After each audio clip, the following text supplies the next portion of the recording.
Praise the lord. క్రీస్తునందు అత్యంత ప్రియమైనటువంటి దేవుని బిడ్డలారా, ఈ ఉదయకాల వేళ మీ అందరికీ మా యొక్క హృదయపూర్వకమైనటువంటి వందనాలు తెలియచేస్తూ ఉన్నాను. ప్రియులారా, ఈ దినము దేవుని యొక్క మాటను మనం చదువుకుందాం. యోబు గ్రంథము 27వ అధ్యాయము 6వ వచనాన్ని చదువుదాం. నా నీతిని విడవక గట్టిగా పట్టుకుందును. ప్రియులారా, ఈ యొక్క మాటను మనం గమనించినట్లయితే యోబు గారు రాస్తూ ఉన్నారు, తను అంటూ ఉన్నారు, నా నీతిని విడవక నేను గట్టిగా పట్టుకున్నాను అని చెప్పి ఆయన మాటిస్తూ ఉన్నాడు. ప్రియులారా, నీతిమంతుడిగా దేవుడు మనల్ని చేశాడు.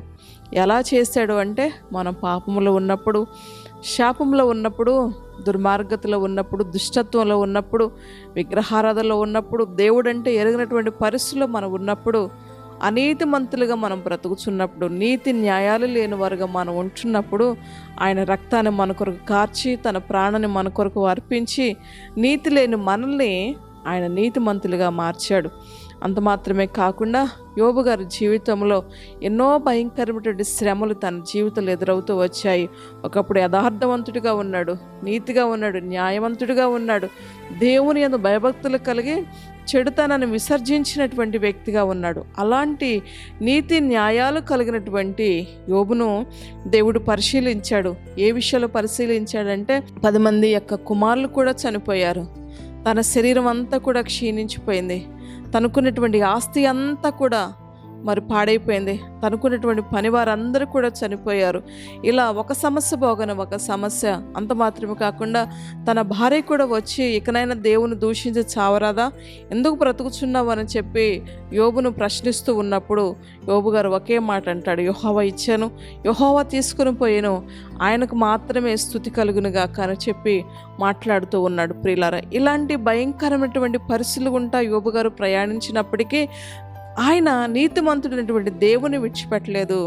తను పట్టుకున్నటువంటి నీతిని కూడా ఆయన విడిచిపెట్టలేదు. ప్రియులారా, చూడండి, ఈరోజు కొన్ని కుటుంబాల్లో గమనించినట్లయితే చిన్న ఇన్సిడెంట్ జరగగానే, చిన్న నష్టం జరగగానే, చిన్న బాధ కలగగానే, మరి ఏదో ఒక శ్రమ రాగానే ఆ కుటుంబంలోనే మొట్టమొదటిగా దేవుని నిందించేవారుగా ఉంటారు, దేవుని దూషించేవారుగా ఉంటారు, నీతిని విడిచిపెట్టేవారుగా ఉంటారు, న్యాయాన్ని విడిచిపెట్టేవారుగా ఉంటారు, నీతి లేని మాటలు మాట్లాడుతూ ఉంటారు, నీతి తప్పినటువంటి మాటలు మాట్లాడుతూ ఉంటారు. ఈరోజు ఎన్నో రకాలుగా దేవుని దూషించి హింసించి దేవుని ఎన్నో రకాలుగా మరి తిట్టేవారుగా కనిపిస్తూ ఉంటారు బిడ్డలారా. కానీ యోబు తన నోటి మాటతో కూడా ఎక్కడ కూడా నేను పాపము చేయలేదు అని చెప్పి తను మాట్లాడుతూ ఉన్నా, నోటి మాటతో కూడా ఎక్కడ కూడా నేను దేవుని దూషించలేదు అని చెప్పి తను సాక్ష్యం ఇస్తూ ఉన్నాడు. బిడ్డలారా, ఇలాంటి వారంటే దేవుడు ఎంతగానో ఇష్టపడుతూ ఉన్నాడు. పిల్లలారా, చూడండి, ఆయన అంటూ ఉన్నాడు, నేను ఇలాంటి క్లిష్టకరమైనటువంటి మార్గాల గుండా ప్రయాణించినా సరే,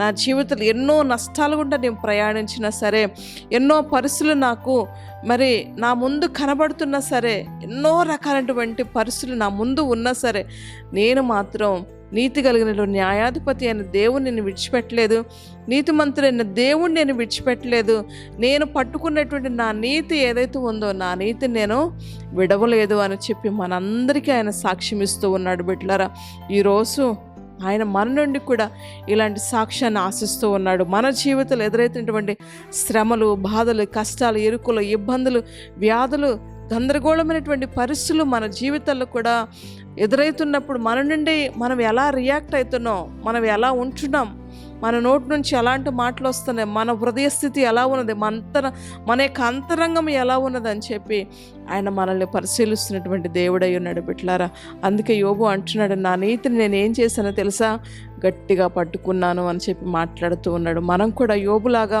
మన నీతిని, ఏదైతే దేవుడు మనల్ని నీతిమంతులుగా మార్చాడు, మనం నీతి తప్పిన పనులు చేయకుండా, నీతి తప్పినటువంటి మాటలు మాట్లాడకుండా, నీతిగా బ్రతికి, యథార్థంగా బ్రతికి, ఈ లోకంలో దేవుని దృష్టిలో, మనుషులందరి దృష్టిలో మంచి సాక్ష్యాన్ని సంపాదించుకొని దేవుని యందు భయభక్తులు కలిగిన జీవితాలు మనం ఉండాలని ప్రతి ఒక్క నుండి ఆయన ఆశిస్తూ ఉన్నాడు. దేవుడిట్టి మాటలు దీవించునుగాక. ఆమేన్. ప్రార్థన చేసుకుందాం. ప్రేమ కలిగిన మా తండ్రి, దయామయుడమైన మా యేసయ్య, నీ పాదాలకు లెక్కలేని వందనాలు చెల్లిస్తున్నాను. అయ్యా, మా జీవితంలో ప్రభా, నీవేదైతే ఆశిస్తున్నావో అది మేము పొందుకోవటానికి సహాయం చేయి.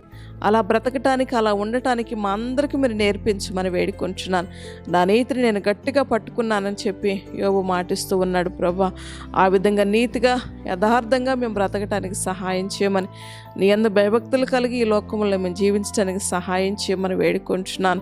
ప్రతి ఒక్కరికి అలాంటి కృప దయచేసి మీ నామానికి మహిమ తెచ్చుకోమని, ఈ మాటలు విన్న బిడ్డలందరినీ కూడా దీవించి ఆశీర్వదించమని యేసు నామమును బట్టి అడిగి వేడుకుంటున్నాను తండ్రి. ఆమేన్.